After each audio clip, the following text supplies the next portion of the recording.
Dans cette vidéo, j'aimerais te parler de développement personnel. Et là, je sais que cette vidéo, elle risque peut-être de faire grincer certaines personnes, en tout cas de mon audience, mais c'est pas grave. Tu sais, j'ai toujours l'habitude de te donner la vérité ou te présenter les choses telles que j'aurais aimé qu'on puisse me les présenter quand j'ai débuté mon parcours dans le domaine de l'indépendance, de la liberté financière et tout ce que j'ai pu faire finalement dans ma vie. Je te parle comme si tu étais mon meilleur ami, mon frère ou quelqu'un vraiment qui m'est proche. Et je me rends compte qu'en tant que débutant, en général, quand on veut aller plus loin, on commence après tous par la même chose. On va commencer par des bouquins de développement personnel. Moi, c'est ce que j'ai fait. Le premier livre qui m'a fait shifter dans le côté finance personnelle, entrepreneuriat et tout, c'est le livre Père riche, Père pauvre de Robert Kiyosaki, que je t'ai déjà présenté sur cette chaîne YouTube. Et après, je suis allé beaucoup dans, si tu veux, dans des livres de développement personnel, de Tony Robbins et tout. Et il n'y a pas de mal à ça, d'accord? Le développement personnel, ça peut être très positif dans beaucoup de cas. Mais attention, il y a aussi certains travers que j'aimerais évoquer avec toi et certains pièges dans lesquels j'aimerais que tu ne tombes pas. Parce que moi, j'y suis tombé au début, je me rends compte qu'il y a beaucoup de débutants qui rentrent également aussi là-dedans et qui ont du mal à s'en sortir. Le problème avec le développement personnel, c'est qu'on va entretenir en fait ça. On a l'impression que quand on lit des bouquins de développement personnel, on a l'impression d'avancer, on a l'impression de travailler. Et je dis pas que tu ne travailles pas du tout, hein, d'accord? Tu as des gens qui vont dire c'est que de la branlette intellectuelle. Il y a un peu de vrai, il y a un peu de faux. Je pense qu'il y a des choses intéressantes que tu peux prendre. Mais ce n'est pas en lisant 100 livres de bouquins de développement personnel que tu arriveras à atteindre tes objectifs. D'accord? À un moment donné, il va falloir que tu passes à l'action. C'est ça la réalité. Regarde aujourd'hui le nombre de bouquins de développement personnel que tu as eu et regarde les résultats que tu as à l'heure actuelle. Fais juste un ratio. C'est en général des livres qui sont très plaisants à lire parce que voilà, c'est le côté mindset, c'est assez facile à comprendre, tu vas peut-être faire des liens par rapport à ce que tu as connu par le passé, tu es motivé et tout, et en général, tu vas lire le bouquin, tu vas être motivé, tu vas dire oh là là, c'est bien, c'est cool, c'est super, c'est bon, je suis chaud, je suis chaud, je suis chaud. Et au moment où tu es amené à faire les trucs, il n'y a plus rien. Parce que tu n'es plus motivé, du coup tu vas dire allez, bon, on n'abandonne pas, on relit un autre livre de développement personnel. Donc tu rachètes un autre bouquin, tac, la machine gagnante pour ceux qui font du développement personnel, parce que c'est aussi un business, hein, faut pas se leurrer. Donc tu achètes un autre bouquin, ou tu achètes une autre formation, peu importe. Et là c'est bon, tu es remotivé, tu es chaud, t'es chauffé à blanc, nickel. Tu commences à faire quelque chose, et au moment où ça devient un peu compliqué, de nouveau t'arrêtes. Et tu as des mecs, moi que je connais, qui, quand j'ai commencé mon parcours dans le domaine de l'indépendance, de la liberté financière, de l'entrepreneuriat et de l'investissement de manière générale, qui étaient là-dedans, c'est-à-dire qui étaient vraiment dans le truc du développement personnel, des années après, ils sont encore là-dedans. Ils ont encore plus de bouquins sur le développement personnel. Par contre, ils n'ont encore jamais rien fait. Tu vois. Et j'ai pas du tout envie que tu te retrouves dans cette conformation-là, parce qu'au final, c'est ce que je t'ai évoqué tout à l'heure. Quand tu lis des bouquins de développement personnel, je pense que ça peut te débloquer, ça peut te permettre d'aller plus loin, ça peut te remettre en question sur pas mal de choses. Et le côté mindset, il est vraiment ultra, ultra, ultra, ultra important. Mais je ne suis pas convaincu que tu aies besoin de lire une 150 bouquins sur le développement personnel pour atteindre tes objectifs. Il y a un moment donné, il va falloir faire les trucs. Il va falloir que tu fasses tes erreurs. Il va falloir que tu sois en accord de te dire je me lance malgré le fait que je n'ai pas toutes les connaissances non plus nécessaires sur le truc. Parce que tu as tous les théoriciens du monde et des mecs qui vont avoir des diplômes tire-larigot et qui vont t'expliquer que eux, simplement parce qu'ils ont des diplômes, ils savent mieux que toi. Tu te rendras compte qu'il n'y a rien de plus commun que des gens intelligents avec des diplômes et qui pour autant ont zéro résultat. Et je te parle pas qu'en point de vue finance, hein. Je te parle sur plein d'autres choses à côté. Hein. Tu as des mecs qui peuvent même être traders à Wall Street et tout, et qui derrière, eux, ont du mal vraiment à finir leur fin de mois parce qu'ils savent même pas gérer leurs finances personnelles, ou parce qu'ils ont un taf et un travail qui est ultra, ultra, ultra stressant aussi. Tu vois, est-ce que c'est la vie que tu as envie d'avoir? Tout ça, c'est des questions à te poser.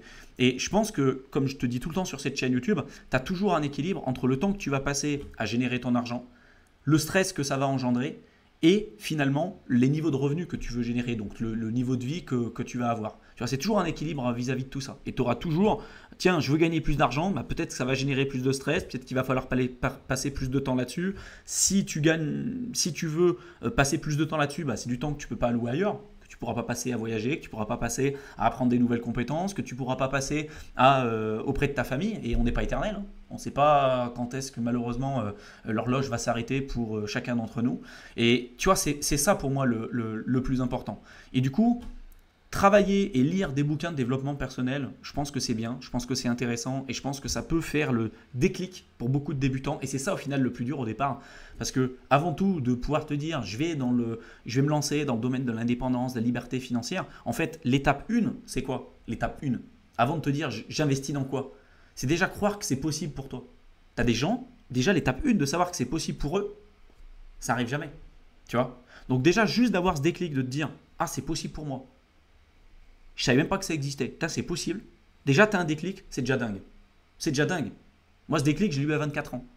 T'as des gens, toute leur vie, ils n'ont jamais eu ce déclic. T'en as qui vont dire, putain, t'as eu la chance, tu l'as eu à 24 ans, moi je l'ai eu à 45. Mais ouais, mais encore une fois, t'as des gens, ils n'ont jamais eu ce déclic et ils l'auront jamais. C'est jamais trop tard. Ça sert à rien de se blâmer en se disant, oh, j'aurais pu le faire il y a 10 ans et tout. Ce que je dis tout le temps, c'est le meilleur moment pour investir, c'était il y a 20 ans, le deuxième meilleur moment, c'est aujourd'hui. Voilà, tu pourras toujours, c'est jamais trop tard pour bien faire. Jamais. Jamais, jamais, jamais, jamais, jamais. Et après, on a tous eu une vie qui était différente. De toute façon, le passé est passé, le futur est incertain. La seule vérité, c'est ce qu'on vit aujourd'hui. Et la seule chose que tu peux maîtriser, c'est ce que tu fais toi aujourd'hui et maintenant. Le reste, c'est que des inconnus. De ce que vont penser les autres, les critiques, les machins, on s'en fout, ça ne changera rien. Au final, la seule vérité, c'est ce que tu vas faire toi, les actions que tu vas mettre en place par rapport à ta situation personnelle. Parce qu'il n'y a personne qui va aussi changer la condition dans laquelle tu te trouves aujourd'hui. Combien t'as de personnes qui aujourd'hui font des tableaux de visualisation et des trucs, et moi je sais que par exemple les tableaux de visualisation au départ ça m'a énormément aidé, mais qui font tu vois la théorie de l'abondance et de se dire moi je vais attirer la richesse, les machins, mais dans la réalité au final il n'y a aucune action concrète, il ne se passera rien. Ça ne veut pas dire que c'est que du bullshit, si ça te parle et si ça te permet d'aller plus loin, c'est un outil, utilise-le. Mais il faut que ce soit en lien avec le monde réel, tu vois, le monde concret, le monde réel. Et donc tout ça pour dire que oui, le développement personnel c'est intéressant. Oui, tu peux travailler dessus. Oui, ça peut apporter des points positifs. Mais ne perds pas de vue, tout comme quand tu vas consommer du contenu ou quand tu vas lire un bouquin, il faut que tu arrives à voir les choses de manière différente. Quand tu vas consommer du contenu, de l'information, un livre, une formation, que ce soit je sais pas, des vidéos YouTube, des articles sur Internet, peu importe. Essaye de te dire, ok, à la fin de ça, qu'est-ce que je mets en place? Qu'est-ce que j'ai retenu et qu'est-ce que je peux mettre en place sous forme de bullet point?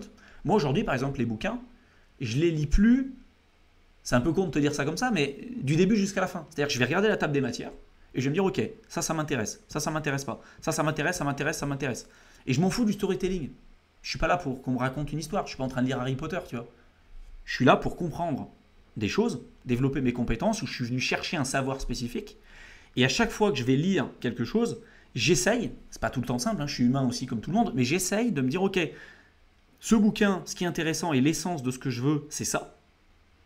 Et voilà ce que je vais implémenter dans ma vie. Voilà ce qui va me servir.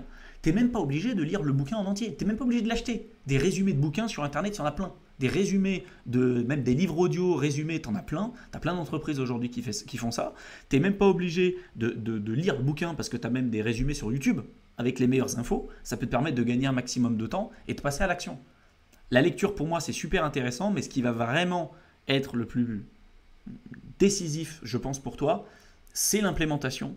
Et c'est ce que tu vas mettre en place et ce que tu vas faire en sorte de concrétiser dans une réalité beaucoup plus précise, si tu veux, dans ta vie. Tu vois, c'est vraiment ça le plus important. Et ne tombe pas dans les travers dans lesquels beaucoup de gens tombent, où ils ont l'impression de travailler parce qu'ils consomment énormément de contenu sur YouTube, sur Internet, en lisant des bouquins, des machins, mais au final, il n'y a jamais rien de concret et de pragmatique au final qui est lancé. Et c'est des gens qui n'avanceront pas, qui ont l'impression d'avancer et qui feront le bilan dans quelques années en se disant bah c'est cool, hein, j'ai appris plein de trucs. Sauf qu'au final, bah, quand tu as lu un bouquin, tu te rends compte que rapidement, bah, déjà au bout d'une semaine, tu as perdu 80% des infos que tu avais lues à l'intérieur. 2 semaines après, c'est plus de 90-95%. Et après, il te reste peut-être 3% au bout de quelques mois. Tu as 3% des infos. Donc c'est bien beau de lire. Mais la réalité, c'est il te reste quoi à la fin?